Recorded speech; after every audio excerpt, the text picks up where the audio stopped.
एक साली अब भी बहन के वहां पर गई हुई थी, जहां पर बहन ब्याही थी और बहन को नवजात बच्चा हुआ था। वहां जाने के बाद वह उसके बच्चे को खिलाती और उसकी देखरेख करती। तभी एक दिन की बात है, वह बहन के नवजात बच्चे को नहला रही थी और वहां पर उसका जीजा आ जाता है। और जैसे जीजा आता है तो वह जीजा को देखकर एकदम से खड़ी हो जाती है। लेकिन जीजा कहता है कि नहलाते रहो, क्या दिक्कत है। वह नहलाती रहती है, लेकिन इतने में ही जो जीजा होता है उससे मजाक करने लगता है और कहने लगता है कि देखो, मैं तुम्हारा जीजा हूं और तुम मेरी साली हो, और साली तो आधी घर वाली हुआ करती है। अब यह बात सुनने के बाद जो साली होती है वह मुस्कुरा जाती है। जवाब तो कुछ देती नहीं है, उल्टा मुस्कुरा जाती है उसके ऊपर। तो अब यहां पर जीजा देखता है कि भाई साली हंस रही है, इसका मतलब हंसी तो फंसी। अब वह दूसरे दिन भी ऐसा ही मजाक करता है, तीसरे दिन भी ऐसा ही मजाक करता है। और उसके बाद दोस्तों, यहां पर यह मजाक कुछ इस तरह से बढ़ जाता है। फिर एक दिन उनके बीच में जो होता है दोस्तों, बड़ा ही उसके बाद भयावह होता है। भयावह क्या होता है? एक दिन माँ बाप और उसका छोटा भाई और उसकी नानी उस लड़की को पकड़ लेते हैं, नानी के घर पर जाकर के। और वहां पकड़ने के बाद जो माँ होती है उसके हाथों को पकड़ती है, और जो छोटा भाई होता है उसकी टांगों को पकड़कर थोड़ा सा चौड़ा देता है। और उसके बाद जो पिता होता है अपने हाथ में खंजा लेकर के उसके प्राइवेट पार्ट में बार बार उसको घोंप देता है। दोस्तों, उसके बाद यहां पर जो होता है, इस दुनिया से उसको विदा कर दिया जाता है। क्यों यह हुआ था, क्या यह मामला था, पूरी जानकारी यहां पर लेने वाले हैं। वीडियो को लास्ट तक जरूर देखिएगा। दरअसल दोस्तों, बिहार के सहरसा जिले के कृष्णा नगर गांव के अंदर एक सुबह श्मशान घाट में एक लड़की के कराने की थोड़ी थोड़ी आवाजें गांव वालों को सुनाई देती हैं।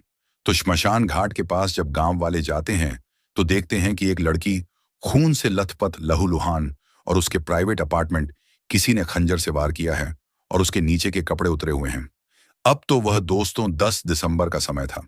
गांव के लोग इकट्ठा होकर के तड़पती हुई लड़की को सीधा हॉस्पिटल पहुंचाते हैं। वहां जाकर जब डॉक्टर उसको एडमिट करता है, उसका इलाज करता है, तो उस लड़की की वहां पर मौत हो जाती है। और डॉक्टर कहता है कि ज्यादा खून बहने की वजह से इसकी जान चली गई है। डॉक्टर यह भी कहता है कि इसके साथ किसी ने रेप किया है और उसके बाद इसके साथ वैसियत और दरिंदगी की है। तब जाकर ज्यादा खून बहने की वजह से इसकी मौत हो गई है। अगर टाइम पर आते तो भी यह शायद नहीं बच पाती, क्योंकि इसके प्राइवेट पार्ट में जख्म ही इतने गहरे किए गए हैं किसी खंजर से। दोस्तों, पुलिस को बुलाया जाता है, क्योंकि यह पुलिस केस बन रहा था और बहुत ही भयावह केस था। पुलिस आती है, पहले तो लाश को पोस्टमार्टम के लिए भेजती है, उसके बाद उसकी शिनाख्त करवाती है। तो गांव के लोग पहचान लेते हैं कि यह एक बुढ़िया उसकी देवती है। दरअसल दोस्तों, इसका नाम था ललिता, और यह पीछे से नवाड़ा थाने इलाके की है रहने वाली, और वहीं पर इसके माता पिता रहा करते हैं। यहां पर यह अपनी नानी के घर पर रहा करती थी, बिहार के सहरसा जिले के कृष्णा नगर गांव के अंदर। जो इसके माता पिता हैं, पिता का नाम है बसना शर्मा, माँ का नाम है उर्मिला देवी, और इसकी एक बड़ी बहन है जिसका नाम यहाँ पर सामली है। उसकी शादी हो चुकी है, और यह खुद ललिता जो कि 20 साल की है, ललिता का छोटा भाई जो कि 17 साल का है। ये इसका पूरे परिवार की डिटेल यहाँ पर पुलिस को मिल जाती है। अब तो जैसे ही पुलिस इसकी पहचान करवाती है, तो जो इसकी नानी को जब पता लगता है, तो नानी रोती रोती सीधा पुलिस थाने में पहुंचती है और कहती है कि जिसको आपने पोस्टमार्टम के लिए भेजा है वह मेरी देवती है।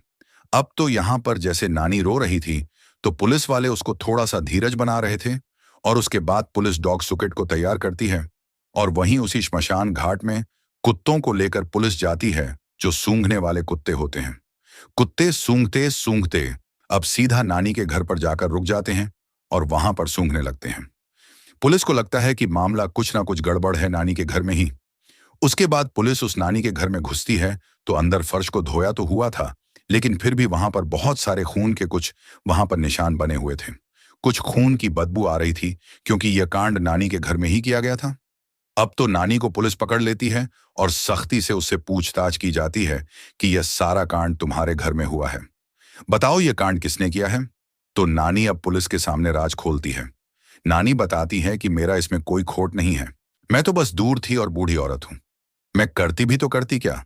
इसका पिता जिसका नाम भूषणा शर्मा है, और इसकी माँ उर्मिला देवी, और इसका नाम ललिता जो कि 20 साल की है, और इसकी बड़ी बहन की शादी हो चुकी है।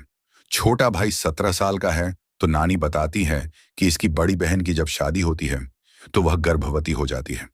और जैसे ही वह गर्भवती होती है तो उसके बाद वह अपनी माँ उर्मिला देवी से कहती है कि माँ, मैं यहाँ पर अकेली रहती हूँ।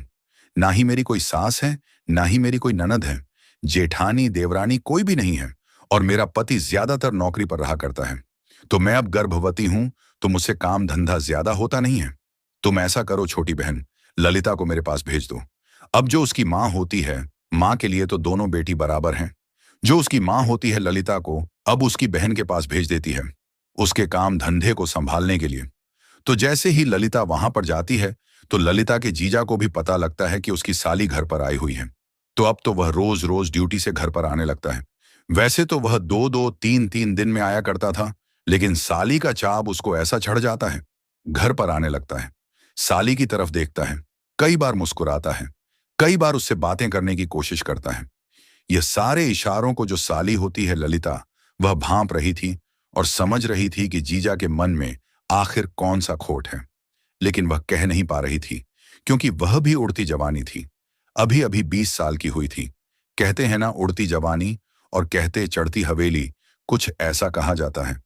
ललिता को भी यह लग रहा था कि अगर कोई मामला सेट हो जाए तो बस बल्ले बल्ले है। तो वह चुपचाप अपने काम को करती, और कुछ दिनों के बाद उसकी बहन को एक बेटा पैदा हो जाता है।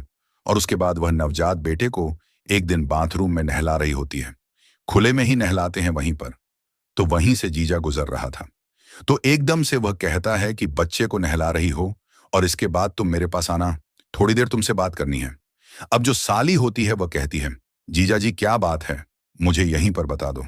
जीजा कहता है कि नहीं नहीं, वो प्राइवेट बात है, और तुम समझ जाया करो, साली आधी घरवाली होती है। अब यह बात सुनने के बाद असलियत में तो साली को थोड़ा सा खड़ा होकर जवाब देना चाहिए था, लेकिन यहां पर साली तो मुस्कुरा रही थी। और उसके बाद बच्चे को नहलाने के बाद अब जीजा के कमरे में पहुंच जाती है। बहन तो अपने कमरे में थी, बहन के पास बच्चे को नहला धुला कर लेटा आती है, और उसके बाद वह पहुंच जाती है जीजा के कमरे में। वहां जाने के बाद वह जीजा कहता है कि बेड पर बैठो, तो वह बेड पर बैठ जाती है, और उसके बाद जीजा उसके सर पर हाथ फेरने लगता है। सर से हाथ घूमता घूमता उसके कंधों पर, कंधों से कमर पर, उसकी चेस्ट पर, उसके सारे बदन पर वह हाथ फेरने लगता है। और इधर ये साली बिल्कुल भी जीजा से ये नहीं कह रही थी कि तुम रुक जाओ, क्या कर रही हो। इसको भी कहीं ना कहीं अंतर्मन में इसकी भी वासना जग रही थी, और यह भी आनंदित हो रही थी। और अब तो यहां पर जीजा कहता है कि तुम मेरी आधी घरवाली हो, मैं तुम्हारे साथ संबंध बनाऊं तो इसमें कोई बुराई नहीं है, तुम घबराना मत। दोस्तों, साली हंस जाती है, और उसके बाद यहां पर जीजा उसके साथ संबंध बना लेता है। तकरीबन 10 मिनट तक इनके संबंध बनते हैं। संबंध बनवाने के बाद वह साली उठ करके अपनी बहन के पास चली जाती है। बहन को क्या पता था कि यहां पर नागासाकी पर बम डाल दिया गया है। अब उसके बाद यहां पर क्या होता है दोस्तों, यह सिलसिला रोज रोज का होने लगा था। जब भी जीजा को फुर्सत मिलती तभी वह जीजा साली को चुपचाप बुला लिया करता। रात के समय जब उसकी बड़ी बहन सो जाया करती तो साली को बुला लिया करता। इस तरह से यहां पर मामला पूरी तरह से फिट हो जाता है। लेकिन दोस्तों, पाप का घड़ा बहुत जल्दी भर जाया करता है। यह कहावत भी आपने सुनी होगी। एक दिन की बात है, जो बड़ी बहन होती है वह सोचती है कि यह जो छोटी बहन ललिता है ज्यादातर मेरे पास से गायब रहती है, कोई चक्कर तो नहीं है। उसके बाद दोस्तों, वह धीरे से उठती है और रात का समय था। ललिता उसके पास नहीं थी, तो वह जाकर अपने पति के कमरे में देखती है तो वहां पर ललिता निर्वस्त्र होकर जीजा की प्यास को बुझा रही थी, उसके साथ मौज मस्ती कर रही थी। ये बात अब बड़ी बहन से सहन नहीं होती है, वहीं पर गाली ग्लौज देने लगती है। लेकिन दोस्तों, जो जीजा होता है वह कहता अपनी पत्नी से कि तुम चिंता मत करो, जैसे मैं तुम्हें रख रहा हूं वैसे ही मैं इसको भी रख लूंगा। मैं कौन सा इसको भगा रहा हूं या इससे फायदा उठा रहा हूं, इसको अपनी पत्नी बनाऊंगा। लेकिन दोस्तों, ये कितनी बड़ी बात थी। एक पत्नी से पति कह रहा है ये बात को। हो तो पत्नी चाहे बहन ही बेशक हो, लेकिन सौतन बर्दाश्त तो कोई भी पत्नी नहीं करेगी ना। अब यह बात उसको बहुत बुरी लगती है। उसके बाद वह अपने माँ बाप के पास फोन कर देती है कि ललिता को यहां से ले जाओ, ये तो यहां पर मुंह काला कर रही है। अब जो माँ बाप होते हैं वह ललिता को सीधा वहां से बुला लेते हैं, और उसके बाद दोस्तों ललिता को खूब समझाते हैं। लेकिन ललिता मानती नहीं है, और उसके बाद ललिता कहती है नहीं, मैं तो जीजा के साथ ही शादी करूंगी, घर वाले कहते हैं कि ऐसा नहीं चलेगा, तुम्हारी बहन का घर बिगड़ जाएगा। लेकिन जो ललिता होती है वह कह देती है कि मुझे बहन बहन के घर से कुछ लेना देना नहीं है, मुझे तो अपनी जिंदगी से लेना देना है। बहन का घर कल बिगड़े सो आज बिगड़ जाए, मुझे इस बात से कोई फर्क नहीं पड़ता। ये बात सुनने के बाद माँ बाप के तो बस पाम के नीचे से जमीन खिसक जाती है। सोचते हैं कि ये कैसी लड़की है जो घर परिवार को देखकर नहीं चल रही है। उसके बाद दोस्तों, यहाँ पर क्या होता है, जो साली होती है अपने जीजा के साथ फरार हो जाती है। उधर से जीजा भाग जाता है, इधर से साली भाग जाती है और दोनों किसी होटल में लिविंग रिलेशनशिप में रहने लगते हैं और जीजा वहीं से ड्यूटी पर जाने लगता है। बहुत ही बुरा यह किस्सा वाकया हुआ था। इसको शर्म भी नहीं आती, वह भी अपने मायके आ जाती है। फिर जो मायके वाले होते हैं वह फोन करते हैं उस जीजा के पास कि तू ये कर क्या रहा है, लेकिन जीजा उनसे भी कहता है कि मैं इन दोनों को रख लूंगा। लेकिन जो ललिता के माँ बाप होते हैं वह ब्राह्मण समाज से थे, तो समाज के अंदर भी कुछ मान मर्यादा थी। वह इस बात के लिए कतई भी राजी नहीं थे। बार बार कहते हैं कि इस लड़की को चुपचाप यहां पर भेज दो। अभी तक यह मामला चुपचाप हो रहा था, किसी को पता नहीं था, लेकिन ललिता आने के लिए तैयार नहीं थी। कुछ दिन गुजरने के बाद अब जो उसका जीजा होता है, उसका जो नौकरी का काम धंधा होता है, तो उसको विदेश जाना पड़ जाता है कंपनी की ओर से। तो वह अपनी जो साली थी उससे कह देता है कि तुम ऐसा करना, अपनी नानी के पास रह लेना, इतने में वापस आऊं। तो यहां पर जो ललिता होती है, उसके जीजा के जाने के बाद वह अपनी नानी के घर चली जाती है और वहीं से अपने जीजा के पास फोन पर फोन किया करती, कभी वीडियो कॉल पर बात किया करती, उसके साथ खुश थी। अब तो नानी इस बात को अपनी बेटी को बता देती है। अब तो उर्मिला और उसकी माँ और उसके पिता भूषणा शर्मा को पता लग जाता है और ललिता कहाँ पर है। तो उसके बाद दोस्तों, पिता भूषणा शर्मा और उर्मिला देवी अपने छोटे बेटे को लेकर के, जो 17 साल का है, पहुंच जाते हैं सीधा नानी के घर पर। और वहां जाने के बाद जैसे ही वह पहुंचते हैं तो जो उर्मिला होती है सीधा कमरे के अंदर चली जाती है, क्योंकि दोस्तों उससे पहले उर्मिला को उन्होंने काफी समझाया था कि बेटी ये ठीक नहीं है, तू अपने घर आ जा, तेरी शादी कहीं और करेंगे। लेकिन उर्मिला मानने को तैयार नहीं थी। अब जैसे ही ये माँ बाप वहां पर पहुंचते हैं तो उर्मिला समझती है कि अब मुझे फिर से कहीं ले जाएंगे या फिर घर ले जाएंगे और मैं अपने जीजा को छोड़ना नहीं चाहती हूँ। तो वह अंदर वाले कमरे में जाकर के अपना बैग पैक करने लगती है। कुछ सामान वगैरह उसके थे, उनको बैग में रख के वह जाने की तैयारी में थी। लेकिन दोस्तों, यहां पर जो माँ बाप थे और छोटा भाई था, वह पूरी प्लानिंग के तहत आए थे। अगर मान गई तो कोई दिक्कत नहीं है, और नहीं मानी तो हम उसको जिंदा नहीं रहने देंगे। उसके बाद दोस्तों वह उसको पकड़ लेते हैं कि बता मानेगी या नहीं मानेगी। उर्मिला कहती है नहीं नहीं, मैं जा रही हूं, मुझे छोड़ दो।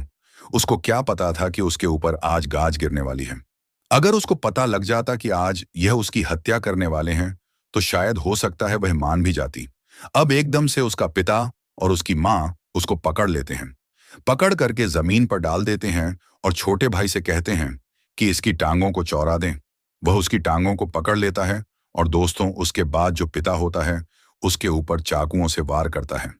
इतने वार किए जाते हैं कि लड़की तड़पने लगती है और उसके बाद दोस्तों उसके प्राइवेट पार्ट पर भी वार किए जाते हैं और नीचे वाले कपड़ों को उतार दिया जाता है। वह वार इसलिए किए गए थे कि जिससे कि पुलिस के सानिध्य में यह मामला आए तो पुलिस समझे कि किसी ने इसका रेप किया है और उसके बाद इसकी हत्या की है, जिससे कि वह लोग बच जाएं। उन्होंने पूरी शातिरपने से यह काम करने की सोची थी। किसी को कुछ भी पता नहीं चलेगा और हम बच जाएंगे और यह कलंकनी हमारे परिवार से दूर हो जाएगी। उसके बाद दोस्तों उसकी निर्मम तरीके से चाकों से वार करने के बाद उसको बोरे में भरा जाता है और उसको वहीं पास में घर से 2 किलोमीटर दूर, घर से 2 किले दूर ही एक श्मशान घाट था और वहां ले जा करके उसको बोरी से निकाल कर डाल दिया जाता है। अब तो यह है दोस्तों, माँ बाप अपने घर चले जाते हैं, घर पर नानी रह जाती है। फर्श में जो खून के छींटे थे उनको धोया जाता है। उसके बाद अब जो गांव के लोग होते हैं वो उसको देखते हैं कि यह खड़ा रही है। जैसा कि मैंने आपको कहानी के स्टार्टिंग में बताया, उसको उठाकर हॉस्पिटल ले जाते हैं, लेकिन वहां पर मौत हो जाती है। पुलिस वालों को बुलाया जाता है, पुलिस मामले को जानकारी में लेती है और पहचान करवाती है तो पता लग जाता है और उसकी नानी दौड़ी दौड़ी रोती हुई जाती है कि यह मेरी देवती है। लेकिन दोस्तों पुलिस जब कुत्तों को लगाती है, सूंघने वाले कुत्तों को, तो वह श्मशान भूमि से सूंघते हुए उस खून को, ब्लड को सीधा नानी के घर पर पहुंच जाते हैं, क्योंकि वहां पर भी ब्लड फैला था। और वहां पर कुछ धब्बे खून के अभी भी बचे हुए अच्छी तरह साफ नहीं हुआ था। और फिर उस नानी को पकड़ लिया जाता है और यहाँ पर पूरा राज खुल जाता है। तो इस तरह से दोस्तों, यहाँ पर इस प्रेम कहानी का अंत हो गया। क्या इसको प्रेम कहानी कहेंगे? जीजा तो सरासर अपनी पत्नी को धोखा दे रहा था। इधर जो साली थी वह अपने घर वालों को और अपनी बहन का घर बिगाड़ने पर उतारू थी। तो ये प्रेम कहानी नहीं है, ये सिर्फ हवस और वासना है। ये आदमी के प्रति एक अट्रैक्शन है जो कुछ दिनों तक रहता है और फिर उसके बाद खत्म हो जाता है। एक कहावत कहते हैं बहुत सारे लोग कि जीजा साली साली आदि घरवाली होती है। भैया कोई घरवाली नहीं होती। अपने बच्चों में खुश रहें। इन चीजों में चलोगे तो घर बर्बाद होंगे, जिंदगियां तबाह होंगी। कोई किसी की आधी घरवाली नहीं है। सबको इज्जत की नजर से देखो। सब अपने लिए अपनी पत्नी को छोड़कर के लिए छोड़ने के बाद सब अपने लिए इज्जतदार हैं। कभी भी अपनी पत्नी को छोड़कर के किसी के साथ गंदा व्यवहार, गंदा मजाक भी नहीं करना चाहिए। ये खिलाफ है, शास्त्रों के भी खिलाफ है। तो दोस्तों, कई बार प्यार प्यार में ऐसा हो जाता है जहां पर परिवार के परिवार तबाह हो जाते हैं। अब यहां पर उर्मिला देवी, उसका पति भूषणा शर्मा, इनकी नानी और छोटा लड़का जिसका नाम जो कि 17 साल का है, सारे के सारे लोग जेल में चले जाते हैं। एक हंसता खेलते 2-3 परिवार। एक तो बड़ी बेटी का घर तबाह हो गया और दूसरा जो नानी का घर है, नानी भी अब वहां से निकल गई, उसका भी घर तबाह हो गया। तीसरा उर्मिला के माता पिता, उसका छोटा भाई, वह भी अब जेल में रहेंगे। तो एक हवस के चक्कर में 3 घर बर्बाद हुए। तभी मैं बार बार कहता हूं कि इन हवस के चक्करों से दूर रहें। जिंदगी बहुत छोटी सी है, इसको ऐसे वेस्ट और व्यर्थ ना करें। घर वाले जहां कहें वहां पर शादी कर लें, अपने घर को बसाएं, अपने पति पत्नी आपस में प्यार करें, खूब अपने बच्चों से प्यार करें, परिवार को अच्छे से सजाएं और आगे बढ़ाएं। आप सभी लोगों का बहुत बहुत धन्यवाद करता हूं। इसी तरह से आप हमारे वीडियोस को देखते रहें और हमारे साथ अपना साथ बनाए रखें। अगला वीडियो बहुत जल्दी फिर से लेकर आऊंगा। तब तक आप खुश रहें, सावधान रहें। इस तरह की और भी वीडियो देखने के लिए आप हमारे चैनल को सब्सक्राइब करें और बेल आइकन प्रेस कर लें, जो हर कोई वीडियो आपको सबसे पहले मिल सके।